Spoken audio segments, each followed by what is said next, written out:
राधे राधे। आज माघ मास महात्म्य का चौथे अध्याय की कथा करेंगे। आप लोग भी सुनिएगा। श्री वशिष्ठ जी कहने लगे कि हे राजेंद्र, अब मैं माघ के उस महात्म्य को कहता हूँ जो कार्तवीर्य के पूछने पर दत्तात्रेय जी ने कहा था। जिस समय साक्षात विष्णु के स्वरूप श्री दत्तात्रेय जी सत्य पर्वत पर रहते थे, तब माहिष्मति के राजा सहस्त्रार्जुन ने उनसे पूछा था कि हे योगियों में श्रेष्ठ दत्तात्रेय जी, मैंने सब धर्म सुने, अब आप कृपा करके मुझे माघ मास का महात्म्य सुनाइए। तब दत्तात्रेय जी बोले, हे राजन, नारद जी से ब्रह्मा जी ने कहा था, वही माघ महात्म्य मैं तुमसे कहता हूँ।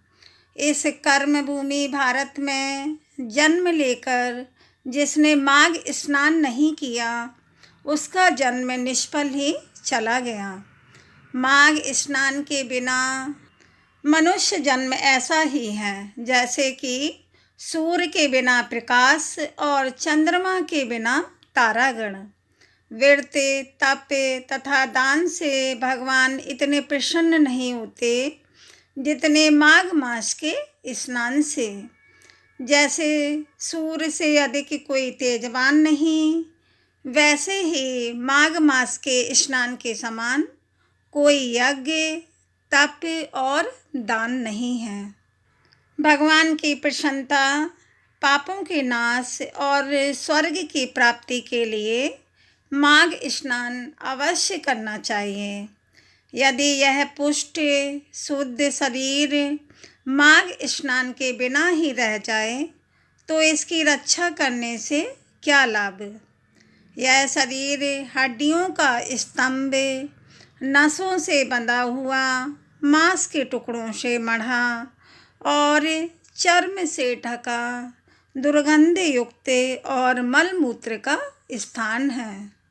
शोक, बुढ़ापा तथा आपत्तियों से पूर्ण रोग का घर, नाशवान, गंदा तथा सबका आश्रय देने वाला है।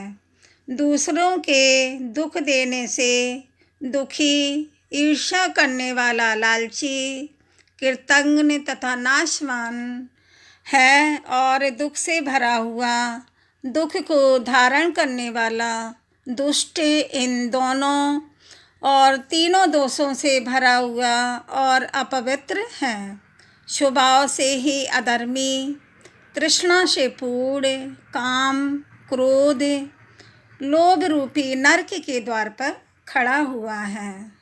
जैसे कीड़ों और विष्ठा से पूर्ण शरीर अंत में नष्ट होकर कुत्तों के काम में आता है, वैसे ही यह शरीर माघ स्नान के बिना व्यर्थ ही है।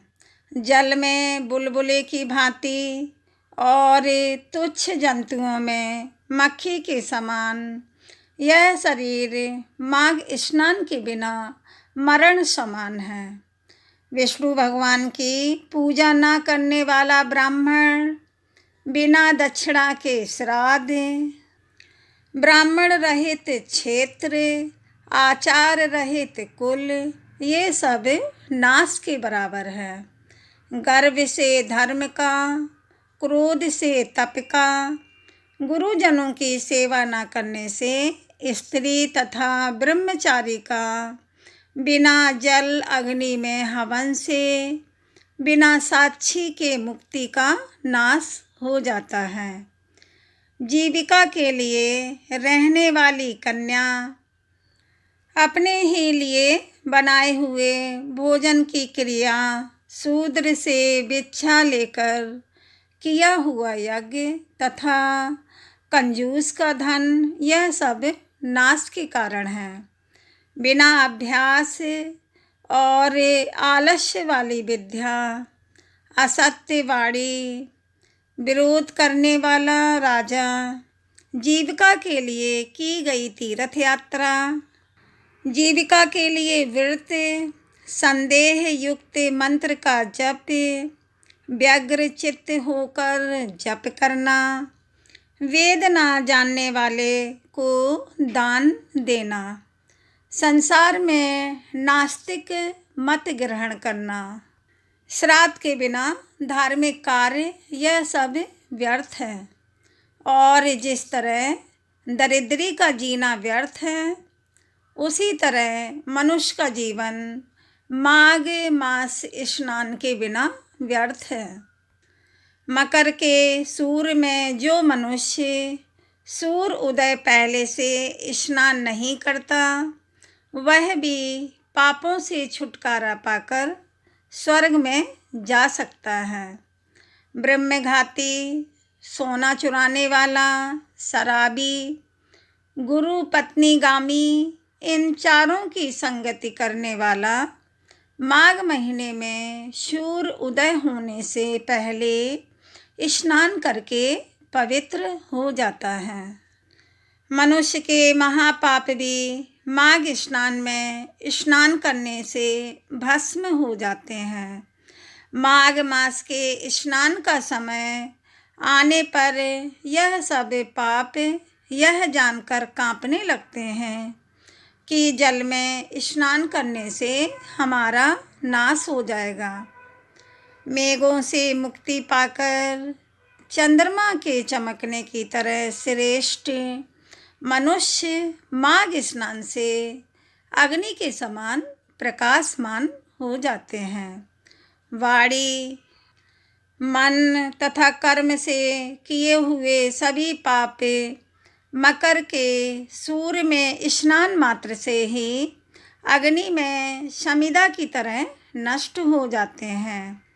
सज्जन पुरुष माघ स्नान से स्वर्ग में जाते हैं तथा पापी लोग पवित्र हो जाते हैं। हे नराधिप, इसमें कुछ भी संदेह नहीं करना चाहिए। हे राजन, विष्णु भक्ति करने की भांति पाप नाश करने के लिए माघ स्नान करने का सबको अधिकार है। यही सबसे बड़ा तप और प्रायश्चित है।